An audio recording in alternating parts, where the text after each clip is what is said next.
The transport ship's engines died with a final shudder, leaving Alex Carter alone with his thoughts and the metallic taste of fear in his mouth. Through the small porthole, he could see Drakmore's blood-red surface stretching endlessly beneath storm clouds that never seemed to clear. The planet looked as unwelcoming as the stories made it sound. Alex pressed his face against the cold metal wall and tried to steady his breathing. 3 months ago, he had been just another human struggling to make ends meet on Earth's overcrowded colonies. Then the invitation arrived. The Crimson Academy wanted him. The galaxy's most prestigious military training facility had chosen a human. Not just any human, but him. The docking bay doors hissed open and Alex stepped into a world that felt designed to crush spirits. The walls were black stone carved with symbols he couldn't read. The air was thick and humid, making every breath feel like work. Alien cadets moved through the corridors in perfect formation, their various species united only by the contempt in their eyes as they looked at him. A massive figure blocked his path. The creature stood nearly 8 feet tall, covered in dark green scales that caught the harsh lighting. Its yellow eyes fixed on Alex with the intensity of a predator studying prey. This had to be Instructor Vorth, the Saurian warrior whose reputation reached even Earth's outer colonies. So, Vorth's voice rumbled like distant thunder. The humans finally sent us a representative. The words carried no warmth, only barely contained disgust. Tell me, Softskin, do you know why you are here? Alex straightened his shoulders. To train, sir. To become the best soldier I can be. Vorth's laugh was like rocks grinding together. Wrong. He circled Alex slowly, each footstep echoing off the stone walls. You are here to learn your place. To understand why humans will never be more than servants to their betters.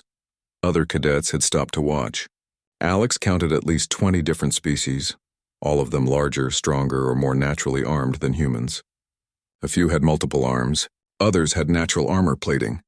One cadet looked like he was made of living crystal. They watched Alex with the same expression people might wear at a zoo, curious but superior. The academy has rules, Vorth continued. The strong lead. The weak follow. The useless are discarded. He stopped directly in front of Alex. Which category do you suppose you fall into, human? I guess we'll find out, sir. The blow came faster than Alex's eyes could track. Vorth's massive hand caught him across the face with casual force, sending him sprawling across the stone floor. Pain exploded through his skull as his nose cracked audibly.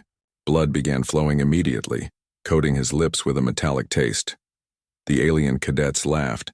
Some made sounds that weren't quite laughter but carried the same meaning. Alex lay on the cold stone, his vision swimming, and listened to the sound of his own failure echoing off the walls. Get up, Vorth commanded, unless you prefer to crawl like the worm you are. Alex pressed his hand to his broken nose and felt the cartilage shift under his palm. The pain was sharp and clean, cutting through the humiliation. He had 2 choices. He could stay down and prove every prejudice these aliens held about humans. Or he could stand up and face whatever came next. He chose to stand. Blood ran down his chin as he got to his feet. His nose was definitely broken, probably in several places. The smart thing would be to ask for medical attention. The safe thing would be to accept help. Instead, Alex grabbed his nose with both hands and snapped it back into place. The sound was wet and horrible. Several alien cadets made disgusted noises. The pain was so intense that stars exploded behind Alex's eyes, but he didn't make a sound. He wiped the blood from his face with his sleeve and looked directly at Vorth. What's next, sir? For the first time, Vorth's expression showed something other than contempt.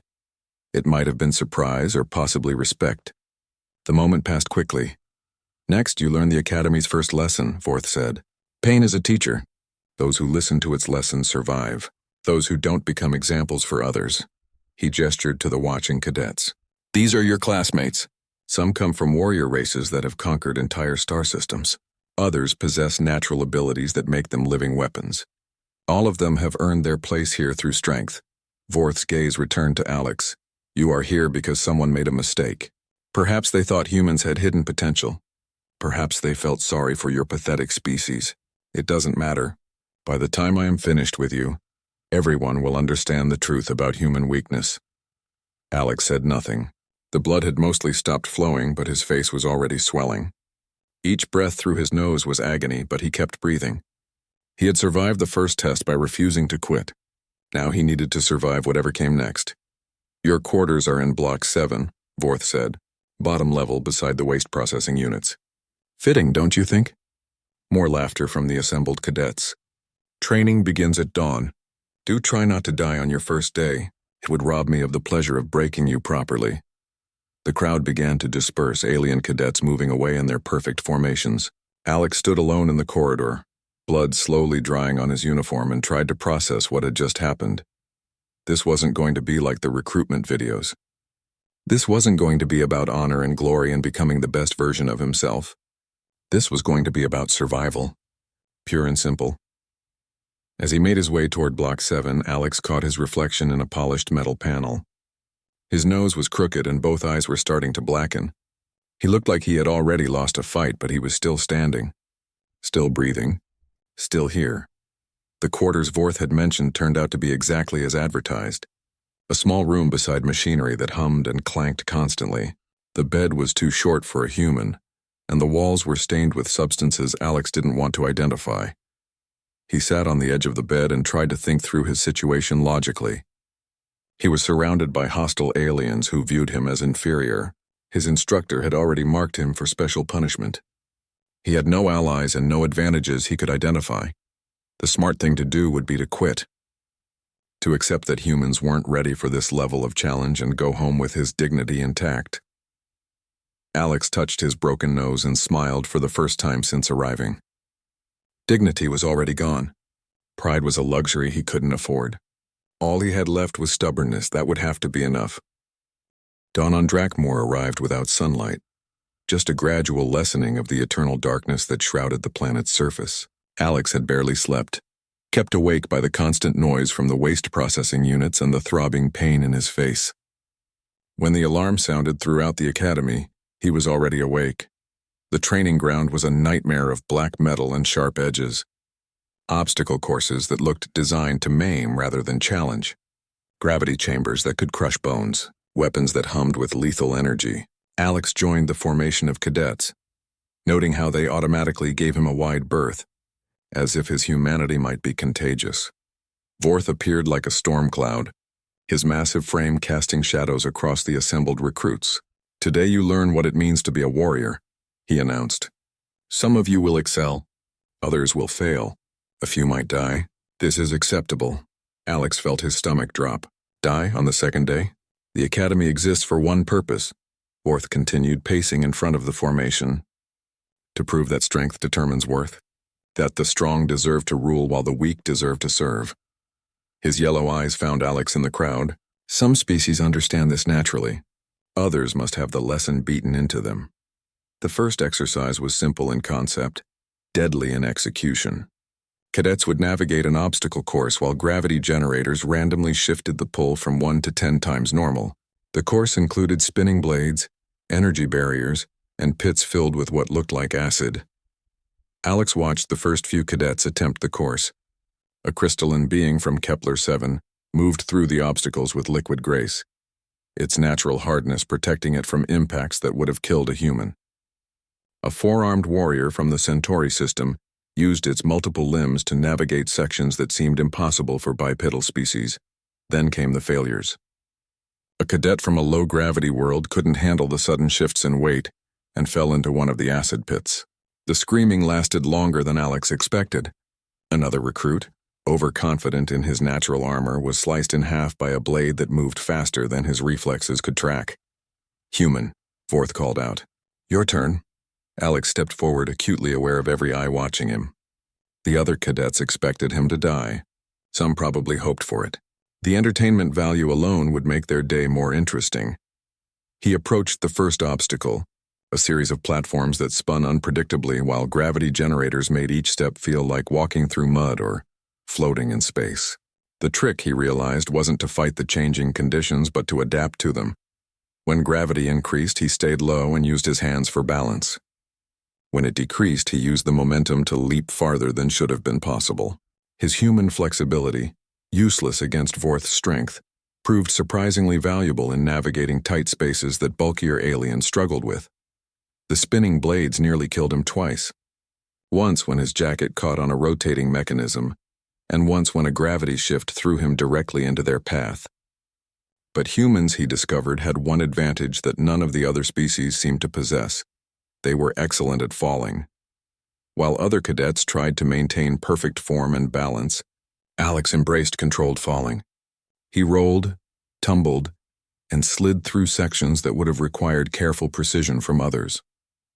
It wasn't elegant, but it was effective. The energy barriers posed a different challenge. Most species tried to power through them or find technical solutions. Alex simply observed their patterns and found the gaps. Human pattern recognition, evolved from millions of years of hunting and survival, proved surprisingly useful. He completed the course in the middle of the pack, not the fastest but far from the slowest. More importantly, he was still alive. Forth's expression was unreadable as Alex rejoined the formation. "Adequate," he said finally. For a human. The backhanded compliment stung worse than an insult would have. Alex realized that was the point. Forth wasn't trying to make him angry. Anger would have been a weakness to exploit. Instead, he was trying to make Alex doubt himself. The second exercise was hand-to-hand combat. Alex found himself paired with a Saurian cadet named Krex, smaller than Vorth but still twice Alex's size. The rules were simple. Fight until one participant couldn't continue. Krex attacked with the confidence of a predator taking down prey. His claws raked across Alex's chest, shredding fabric and skin. His tail swept Alex's legs, sending him crashing to the ground. His superior reach kept Alex at a distance where human agility meant nothing. Alex absorbed punishment that would have hospitalized him on Earth. Broken ribs, deep cuts, a dislocated shoulder.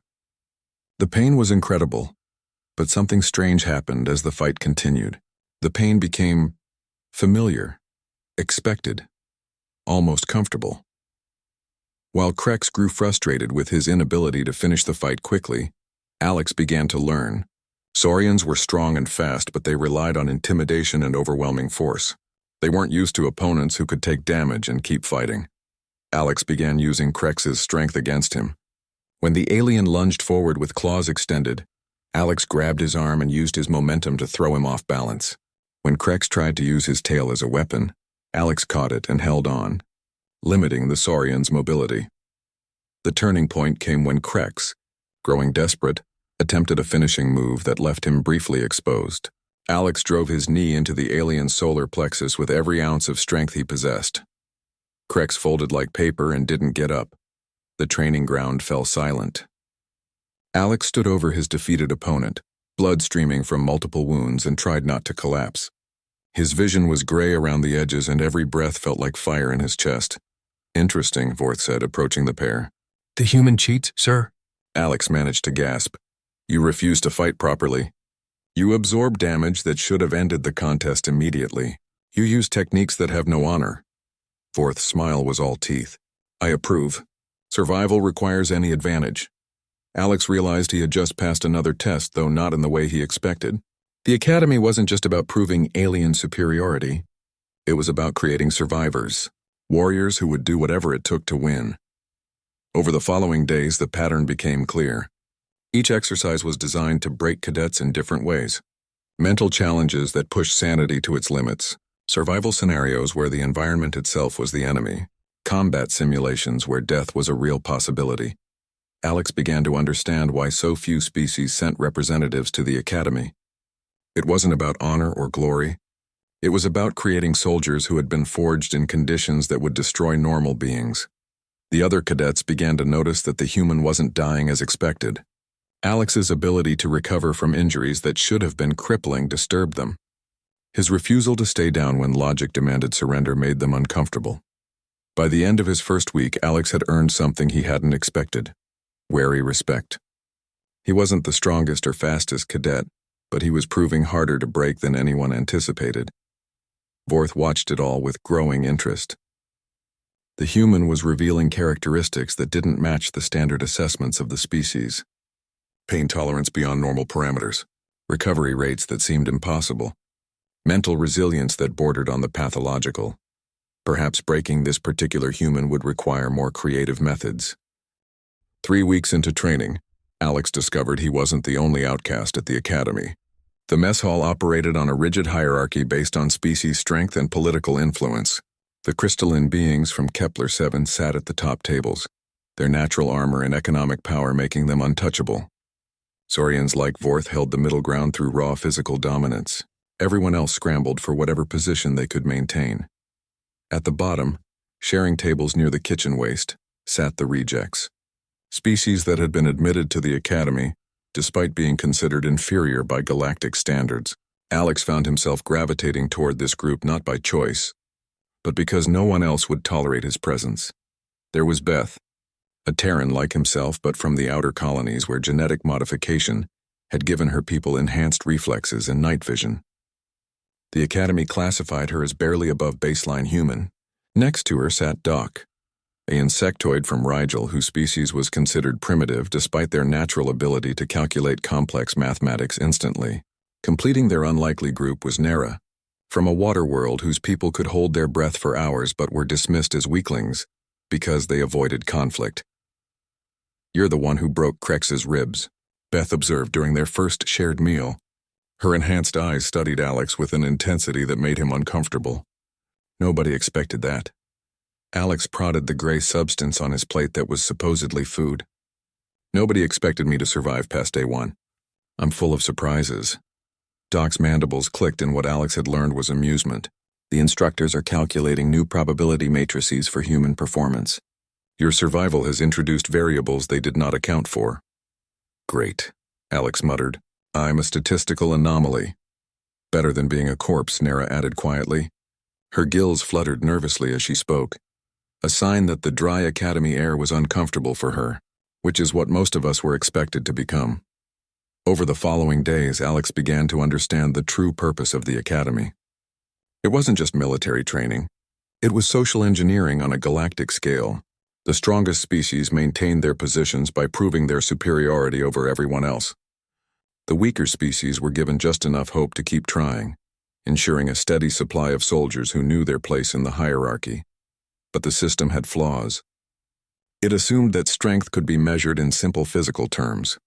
It didn't account for the complexity of actual combat, where intelligence, adaptability, and sheer stubborn refusal to quit could overcome raw power. Alex began studying his classmates with the intensity of a predator learning to hunt. Each species had advantages, but they also had weaknesses that their natural superiority blinded them to. The crystalline beings were incredibly tough, but they were also inflexible, unable to adapt quickly to changing situations. Saurians relied on intimidation and overwhelming force, but they struggled when opponents refused to be intimidated. During night hours, when the Academy's surveillance systems ran on minimal power, the outcasts began sharing knowledge. Beth taught Alex techniques for moving silently that her modified genetics made instinctive. Doc shared mathematical approaches to predicting movement patterns and optimal striking angles. Nera demonstrated breathing techniques that could slow heart rate and reduce oxygen requirements during extreme stress.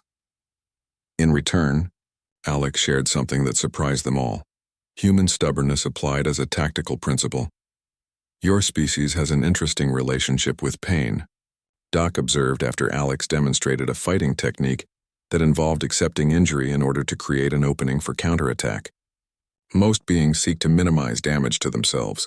Humans seem willing to accept disproportionate harm if it achieves their objectives. We call it taking one for the team," Alex explained.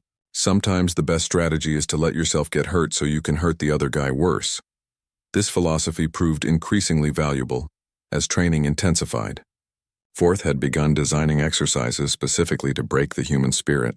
Zero-gravity combat, where Alex's lack of natural flight abilities should have been crippling.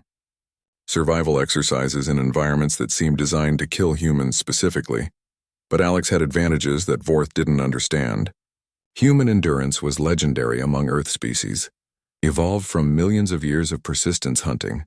Where other species relied on burst strength or specialized abilities, humans could simply keep going long after logic said they should have collapsed.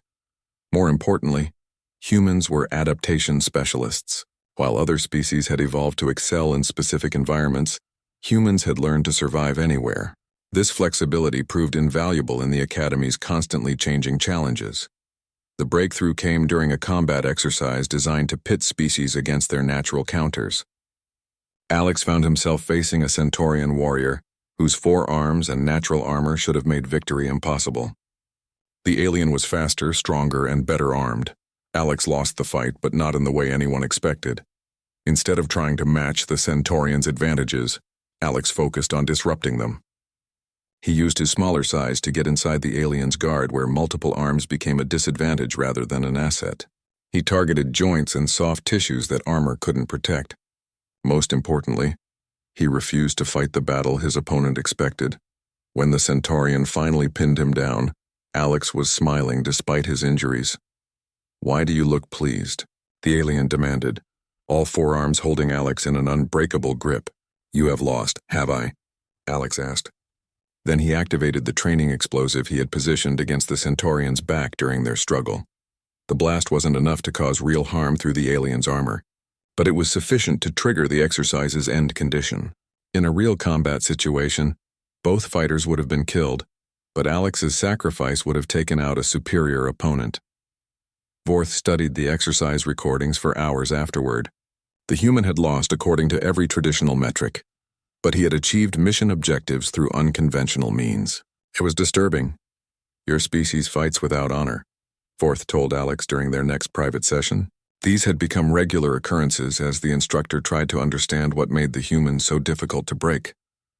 "Honor is a luxury," Alex replied, cleaning blood from a fresh cut on his arm. "Dead heroes don't win wars. And you think this attitude makes you superior?" Alex met Vorth's gaze directly. "I think it makes me dangerous. There's a difference." That night, as Alex shared the day's lessons with his unlikely allies, he realized something had changed in the Academy's social structure. Other cadets had begun watching their group with something, approaching respect rather than contempt.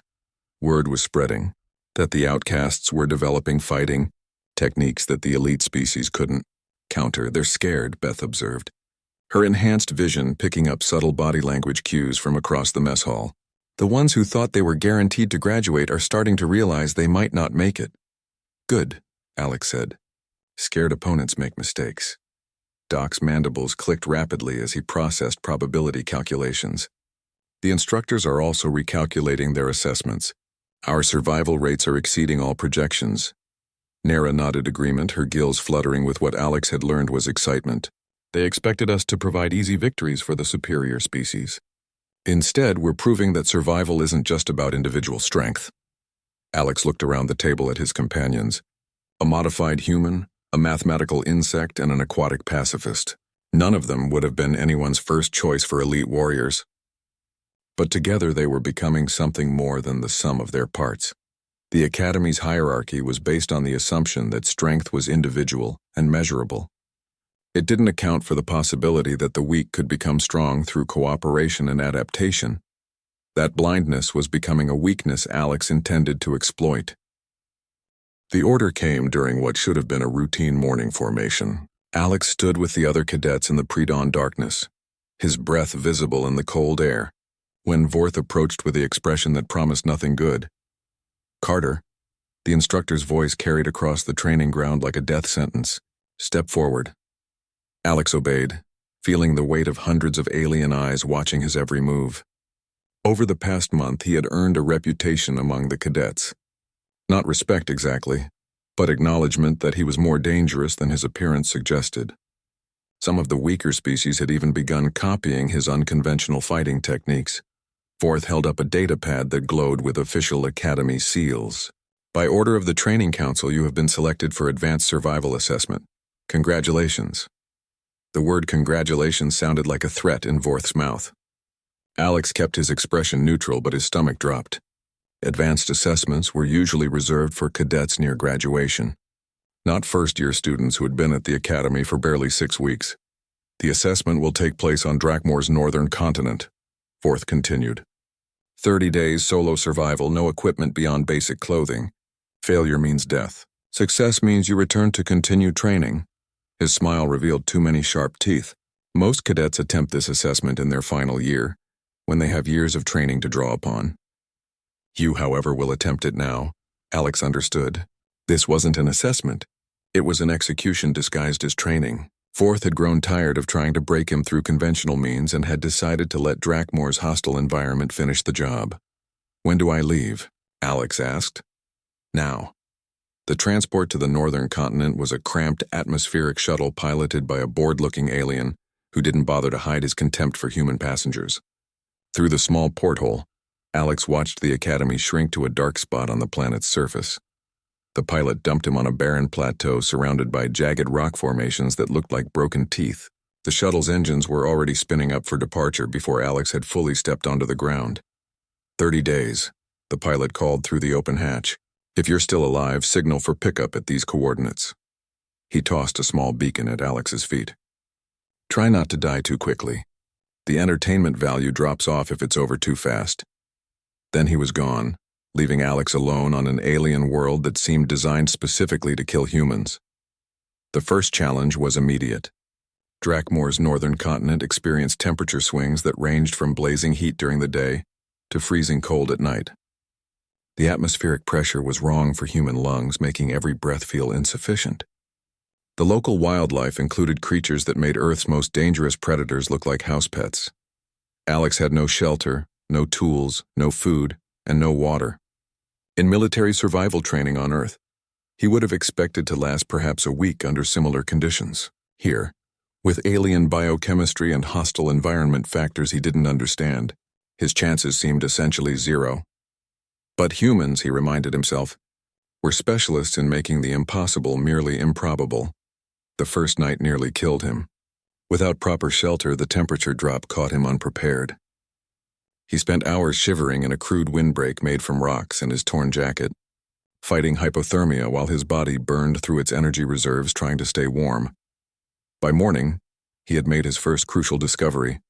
Human bodies pushed to extremes could adapt in ways that even medical science didn't fully understand. His metabolism had shifted to a more efficient pattern. His circulation had reorganized to better preserve core temperature. Most importantly, his pain tolerance had expanded to levels that would have alarmed doctors back on Earth. Over the following days, Alex began to understand what separated humans from most other species. They weren't the strongest, fastest, or most naturally armed, but they were the most stubborn. When faced with impossible situations, other species might give up or seek help. Humans just kept trying different approaches until something worked. Water came first. Alex spent 3 days tracking moisture sources before finding an underground spring that bubbled up through cracks in the rock. The water tasted like metal and sulfur, but it was wet and relatively clean. More importantly, the area around the spring supported plant life that looked different from the barren growth elsewhere. Food was harder. Most of the local vegetation was either poisonous to human biochemistry or simply indigestible. Alex discovered this through careful experimentation that involved eating tiny amounts and waiting to see what happened. He was violently sick more times than he cared to count, but gradually identified several plants that his system could process. The local wildlife presented both threat and opportunity. The predators were fast and vicious, but they were also used to prey that followed predictable patterns. Humans, with their weird combination of intelligence and desperation, didn't fit any category the local ecosystem had evolved to handle. Alex's first successful hunt involved a creature that looked like a cross between a lizard and a porcupine. It was faster than him and better armed, but it couldn't understand why this strange, soft creature refused to run away properly. Instead of fleeing, Alex used rocks and improvised spears to harass it until exhaustion made it vulnerable. The meat was tough and tasted terrible, but it was protein and fat that his body desperately needed. By the second week, Alex had established a routine that kept him alive. He built better shelter using techniques adapted from human survival training, but modified for alien materials. He improved his hunting methods by studying local predators and copying their techniques. Most importantly, he began to thrive in conditions that should have killed him. The breakthrough came during his third week, when he encountered another of the Academy's assessment candidates. The Saurian cadet was larger and stronger than Alex, with natural advantages that should have made survival easier, but he was also dying. Dehydration, malnutrition, and infection from poorly treated wounds were taking their toll. The alien who should have been Alex's superior was curled up in inadequate shelter, waiting to die. Alex faced a choice. He could leave the Saurian to die and eliminate potential competition. It would be the smart choice, the strategic choice, the choice that Academy training suggested was correct. Instead, he shared his water and helped treat the alien's wounds. "Why?" the Saurian asked weakly. "I would not do the same for you." "I know," Alex replied. "That's what makes me different." The alien recovered enough to complete his assessment, though he never forgot the human who had saved his life. More importantly, word of the incident reached the Academy before Alex's assessment period ended. When the pickup shuttle arrived 30 days after his deployment, Alex was waiting at the designated coordinates.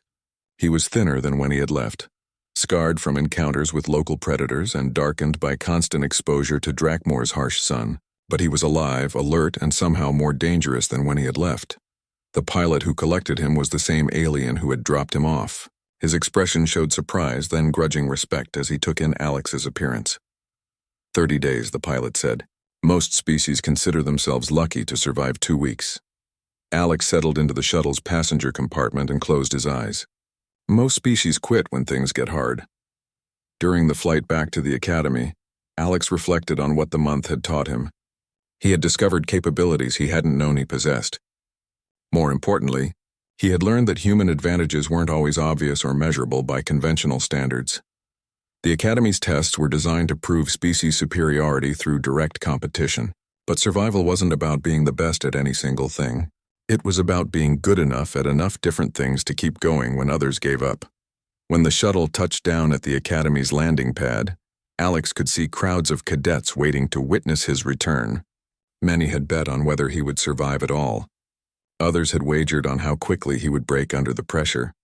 Vorth was waiting at the front of the crowd, his expression unreadable. Alex stepped off the shuttle and walked directly to the instructor. He was steady on his feet despite the ordeal, his posture indicating readiness for whatever came next. "Report, Cadet," Vorth commanded. "Assessment complete, sir. 30 days solo survival, mission accomplished." Vorth studied Alex's face, looking for signs of the broken spirit he had expected to find. Instead, he saw something that disturbed him far more than failure would have. Alex had not just survived. He had adapted. The human standing before him was harder, more confident, and significantly more dangerous than the one who had left 30 days ago. For the first time since Alex had arrived at the Academy, Vorth felt something approaching uncertainty about the outcome of their conflict. 6 months had passed since Alex first set foot on Drakmore, and the Academy barely resembled the place that had tried to break him on day one. Word of his survival assessment had spread through the cadet population like a virus, changing how species interacted and competed. The rigid hierarchy based on natural advantages had developed cracks that grew wider with each passing week. Alex stood in his quarters, which were no longer beside the waste processing units. His performance had earned him better accommodations, though he had requested to remain in the lower levels where his original allies were housed. The symbolic importance wasn't lost on anyone. The human who had proven himself equal to the Academy's challenges chose to stay with the outcasts rather than join the elite. Through his small window, Alex could see the training grounds where cadets prepared for final examinations. Graduation was approaching, and with it came the Academy's most sacred tradition, the Instructor Challenge. Any cadet who had successfully completed the full training program could request single combat with an instructor. Victory meant graduation with highest honors and guaranteed placement in the galaxy's most elite military units. Defeat meant medical treatment and standard graduation, assuming the cadet survived. Most cadets never requested the challenge. The instructors were chosen from among the galaxy's most accomplished warriors, each one a specialist in combat techniques that had been refined over decades. Challenging an instructor was generally considered an elaborate form of suicide.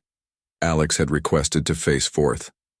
The announcement had caused a sensation throughout the Academy. Not only was a human requesting the challenge, but he was specifically targeting the instructor who had spent months trying to break him.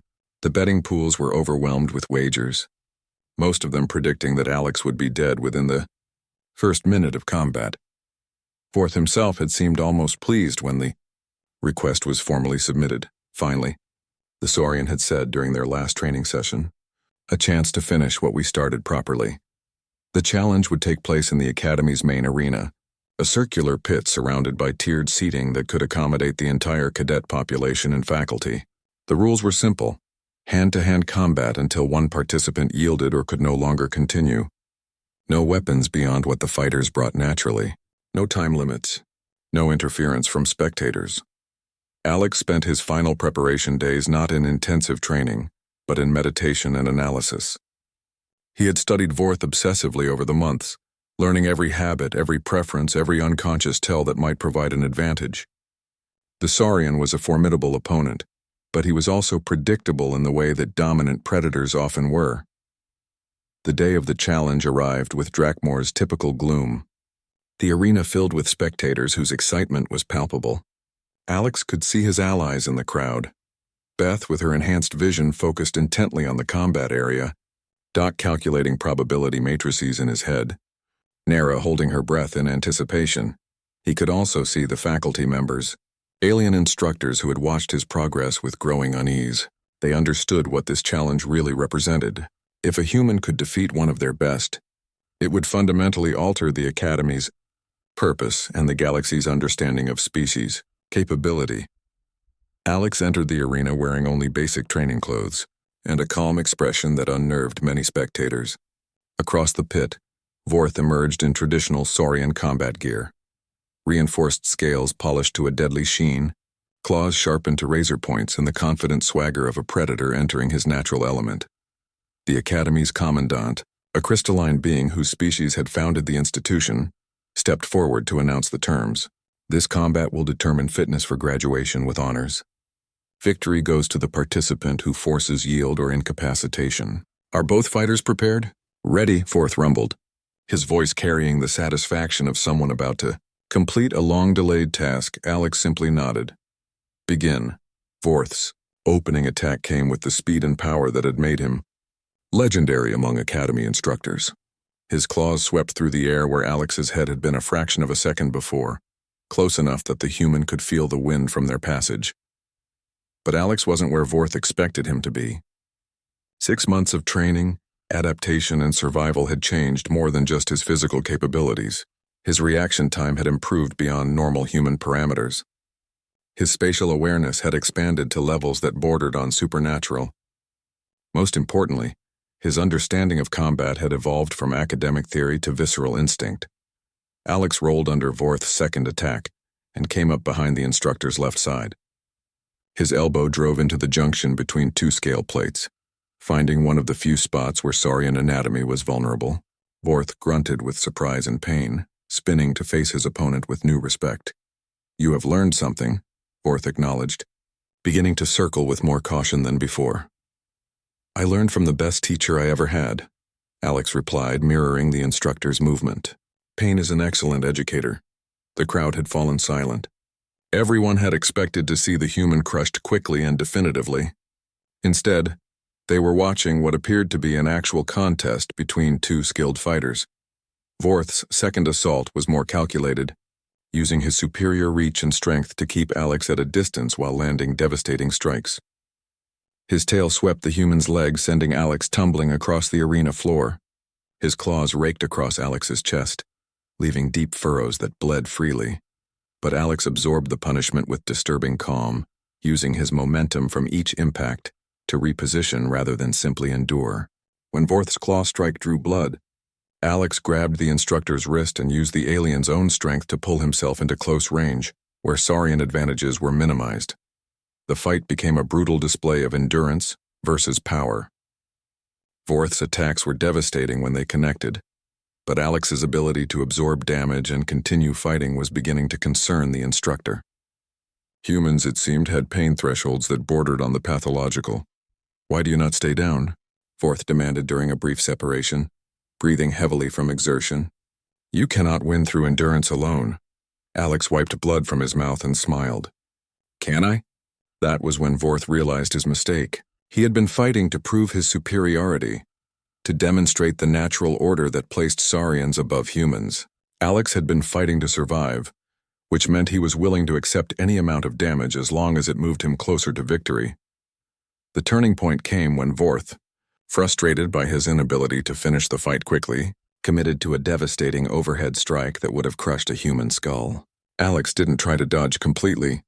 Instead, he stepped into the attack, allowing Vorth's claws to rake across his scalp while driving his fist into the instructor's exposed throat. Both fighters staggered from the exchange, but the damage wasn't equivalent. Alex's wounds were painful but not crippling. Vorth's larynx had been damaged, making breathing difficult and speech nearly impossible. The crowd was completely silent now, watching something they had never expected to see. A human was not just competing with one of their best instructors. He was winning. Vorth's attacks became desperate, powered more by fury than strategy. He threw his full weight behind each strike, using techniques that would have obliterated most opponents. But Alex had spent months learning to fight beings who were stronger, faster, and better armed than himself. He knew how to turn superior force into a weakness. When Vorth lunged forward with both claws extended, Alex dropped low and swept the instructor's legs. The massive Saurian crashed to the arena floor with enough force to crack the stone beneath him. Before he could recover, Alex was on top of him, using leverage and body weight to control the larger opponent. The end came not with dramatic violence, but with methodical precision. Alex applied pressure to nerve clusters he had mapped during months of studying Saurian anatomy.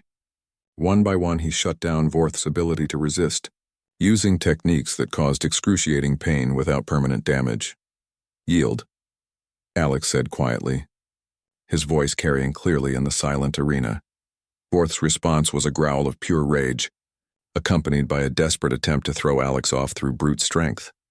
Alex increased the pressure on the nerve cluster that controlled Vorth's lower body function. The instructor's legs went numb, eliminating his ability to use them for leverage or balance. "Yield," Alex repeated, louder this time. Again, Vorth refused, though his struggles were becoming weaker as his body betrayed him. Alex shifted his grip to a nerve cluster near Vorth's spine. The instructor's arms began to lose coordination, his natural weapons becoming useless. "Last chance," Alex said. "Yield or I keep going." Vorth's eyes met Alex's, and for the first time the human saw fear in them. Not fear of death or injury, but fear of complete helplessness. The ultimate predator was being systematically dismantled by what he had considered prey. Vorth's damaged throat could barely form words. "I yield." Alex released his grip immediately and stepped back, offering his hand to help the instructor stand. Vorth stared at the gesture with incomprehension before grudgingly accepting the assistance. The arena exploded into chaos. Some spectators cheered, others protested, and many simply sat in stunned silence. The natural order that had governed the Academy for generations had just been overturned by a species that wasn't supposed to be capable of such achievement. The Commandant stepped forward, his crystalline features reflecting the arena's lights in patterns that suggested confusion. "The challenge is concluded. Victory to Cadet Carter." Alex looked up at the crowd, finding his allies among the sea of alien faces. Beth was grinning with fierce pride. Doc's mandibles were clicking rapidly as he processed the implications of what had just occurred. Naira had tears streaming down her face. But it was Vorth's reaction that mattered most. The instructor stood beside Alex, his massive frame somehow diminished despite his physical superiority. "How?" he asked simply. Alex considered the question carefully. "You taught me that pain is a teacher, but you never learned that humans are very good students." As they left the arena together, Alex realized that his victory represented more than personal achievement. He had proven that strength couldn't be measured in simple physical terms. That superiority wasn't determined by natural advantages, and that the Academy's fundamental assumptions about species hierarchy were flawed. The real test would come in what happened next. The weeks following Alex's victory over Vorth transformed the Academy in ways that no one had anticipated. The rigid hierarchy that had governed cadet interactions for generations began to crumble as species previously considered inferior, demonstrated capabilities that challenged fundamental assumptions about natural superiority. Alex found himself in an unexpected position. The Academy's first human instructor candidate. The Commandant had summoned him to the administrative levels, areas of the Academy that regular cadets never saw.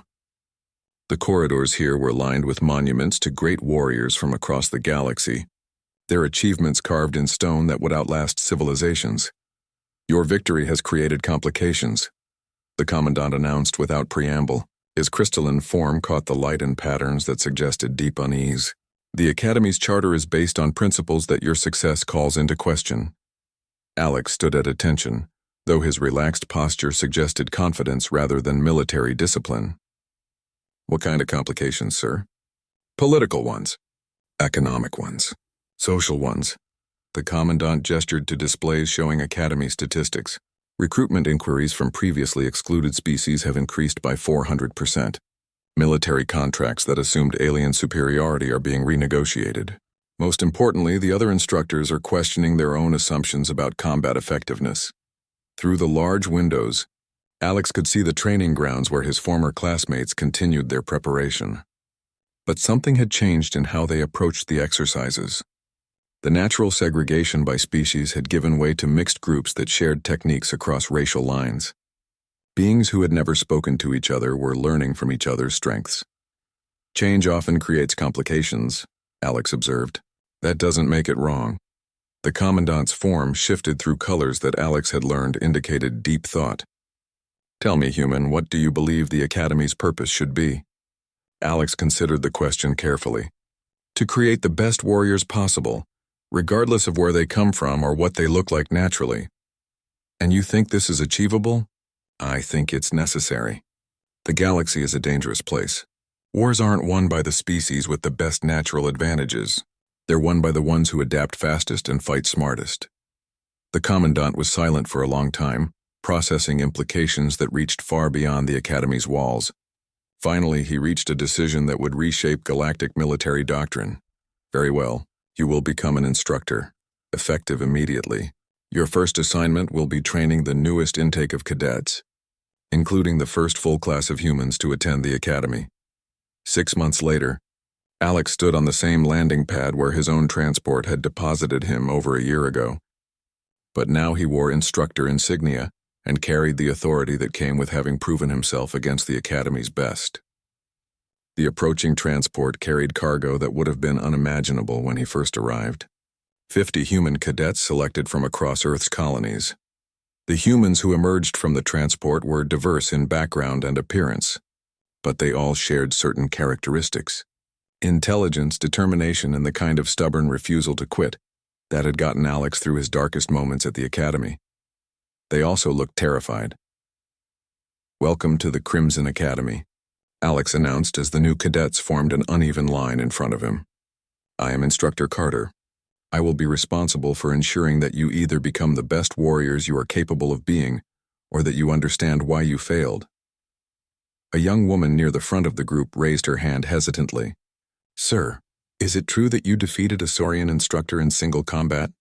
It's true. How did you do it? Alex smiled, remembering his own fear and confusion during those first days. I learned that being human isn't a disadvantage. It's just a different kind of advantage. Your job over the next year is to figure out what that means for you individually. The training that followed was unlike anything the Academy had seen before. Alex had studied the methods that had nearly broken him and redesigned them to build up rather than tear down. Physical conditioning remained brutal, but it was paired with education about why humans could excel where other species might struggle. The new cadets learned that human endurance was a superpower when properly applied. That human adaptability allowed them to excel in conditions that would cripple specialists. That human social cooperation could create advantages that no individual strength could match. More importantly, they learned that winning didn't require being the strongest or fastest. It required being smart enough to turn your opponent's advantages into weaknesses. The other species at the Academy watched this development with mixed reactions. Some embraced the new approaches, recognizing that diversity of tactics improved everyone's capabilities. Others resented the change, clinging to old hierarchies that no longer reflected reality. Vorth had become an unexpected ally in the transformation. His defeat had shattered his preconceptions about species superiority, forcing him to reevaluate everything he thought he knew about combat effectiveness. He began incorporating human techniques into his own training methods, creating hybrid approaches that proved devastatingly effective. You have taught me something valuable, he told Alex during one of their regular strategy sessions. Strength that cannot adapt is not strength at all.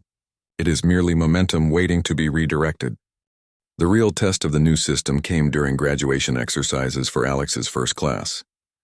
The human cadets, now hardened by a year of training, faced the same challenges that had nearly broken Alex, but they approached them with knowledge he had lacked, understanding of their own capabilities, and confidence in their ability to adapt. They didn't just survive the challenges, they excelled at them. The graduation ceremony was held in the Academy's Great Hall, with representatives from military organizations across the galaxy in attendance. Alex stood with the other instructors as each graduate received their assignment, knowing that these humans would carry lessons learned at the Academy to conflicts throughout known space. But it was the final ceremony that carried the most symbolic weight.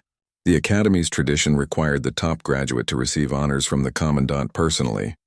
For the first time in the institution's history, the top graduate was human. As Alex watched his former student accept the highest honors the Academy could bestow, he reflected on the journey that had brought him from broken-nosed outcast to respected instructor. The Academy that had tried to prove human inferiority had instead demonstrated human potential. The transformation wasn't complete. Prejudice and old assumptions would take generations to fully overcome. But the foundation had been laid for a new understanding of what strength meant in a diverse galaxy. Later that evening, Alex stood alone in his quarters looking out at the training grounds where tomorrow's leaders were being forged.